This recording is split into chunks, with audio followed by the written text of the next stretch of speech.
Hi, Boosh here. Just with a quick update for my Criterion guide. Commenter Shino Ryu highlighted a potential Braindead Strat for the first mechanic in the fight, and with a bit of investigation of VODs and such, it seems like they're onto something, so shout out to them. To start with, we have north-south pairs. Each pair is going to position in the quadrant with a 2 marker on their side, and then they are going to position diagonal to the crystal within that quadrant. This already solves the mechanic for bubble players. They do not need to do anything else. Bind players will have 3 possible situations they need to consider. If it is pairs, they will move forward 2 squares in the direction that their quadrant's wind is blowing. Basically, they're walking ahead to where their bubble partner is going to be blown to so they can pair up. If it is spreads and the middle crystal is vertical, the bind player stays in place. If it's spreads and the middle crystal is horizontal, the bind player takes a step back. So let's quickly go through examples for each of the 3 patterns that the bind players have to think about, starting with pairs.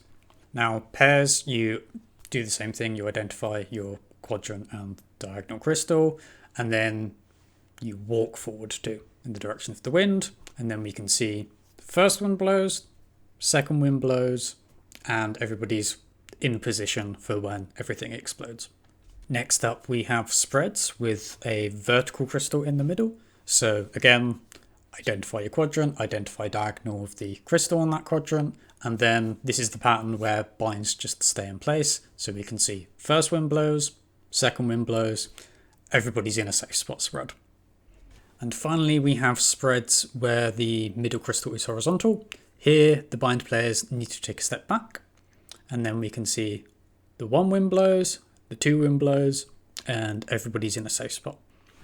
If for some reason you struggle with the vertical-horizontal distinction, you can also use the number that the middle crystal is in. So if it's in a 1 quadrant, then you need to move back 1 square. If it's in a 2 quadrant, then you stay in place. This is due to the fact that horizontal crystals always appear in a 1 quadrant and vertical crystals always appear in a 2 quadrant. You can actually use this fact to identify your quadrant and safe spots well before the numbers even spawn, but this is highly unnecessary and is mostly a flex to appear psychic, like you can read the future. With all that said, thanks for watching. Hopefully this makes this mechanic just unbelievably braindead for PF, and enjoy this clip of it in action. Let's right side guitar. Move back. So you're here. I think that if you stand there, I think we're fine.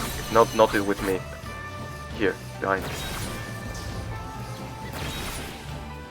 So we are different pairs now. Yeah, that's this is actually incredible. Oh. Yeah, I think we tested everything. Yeah. One more for the road.